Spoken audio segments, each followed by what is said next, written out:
এই বৰভাগ মৌজাখনত মই প্ৰচাৰ সংগঠিত কৰিছোঁ আৰু তাৰ পিছত আহি পেলাই মই হাজো সমষ্টিৰ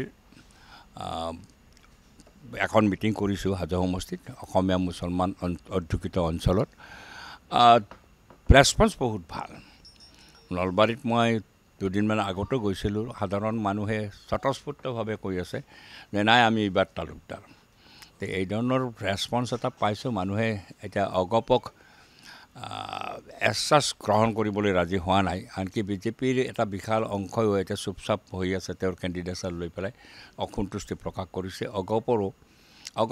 পূৰ্বৰে পৰা অগপৰ এই নেতৃবৃন্দৰ প্ৰতি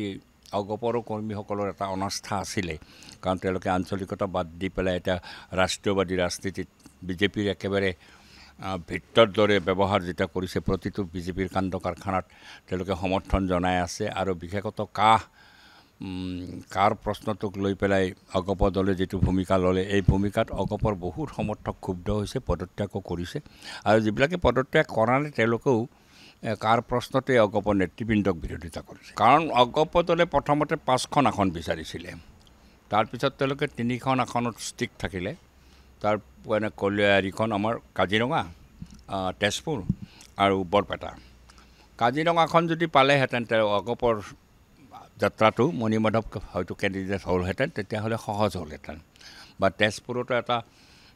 পৃথ্বীৰাজ ৰাভাও যদি কেণ্ডিডেট হৈ যায় তেতিয়াও অলপ সহজ হ'লহেঁতেন বিজেপিৰ সমৰ্থনত কিন্তু এই দুখন নিশ্চিত জয় কৰিব পৰা আসন তেওঁলোকক নিদিলে বৰপেটাতো যদি কেণ্ডিডেটজন বেলেগ হ'লহেঁতেন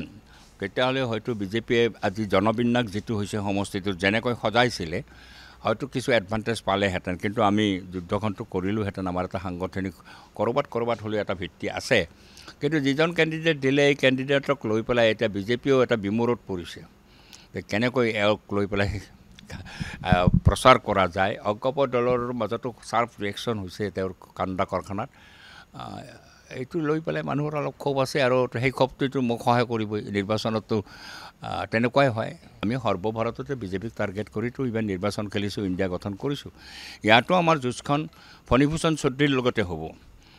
মানে তেওঁক যিমানেই ৰিজেক্ট কৰক যি কৰক এটা সাংগঠনিক ভিত্তি তেওঁৰ নাই অগপন নাই কিন্তু বিজেপিতো আছে এটা সাংগঠনিক ভিত্তি 3জন কেবিনেট মন্ত্ৰী আছে 2জন MLA আছে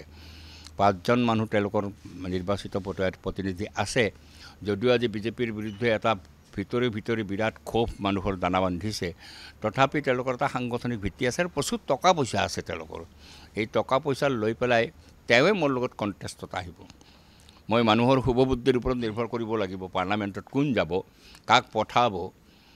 এইটো কথা মই কৈছোঁ মেলমেটিকতো কৈছোঁ যে হেমবৰুৱা যেতিয়া MP হৈ গৈছিল PSP পাৰ্টিটোৰ কোনো সংগঠন নাছিলে এখন বেনাৰ আছিল মাত্ৰ হেমবৰুৱাৰ পিছত PSP এই PSP বেনাৰখনক লৈ পেলাই কিন্তু জিকা নাছিল তেওঁ হেমবৰুৱা হিচাপে জিকিছিল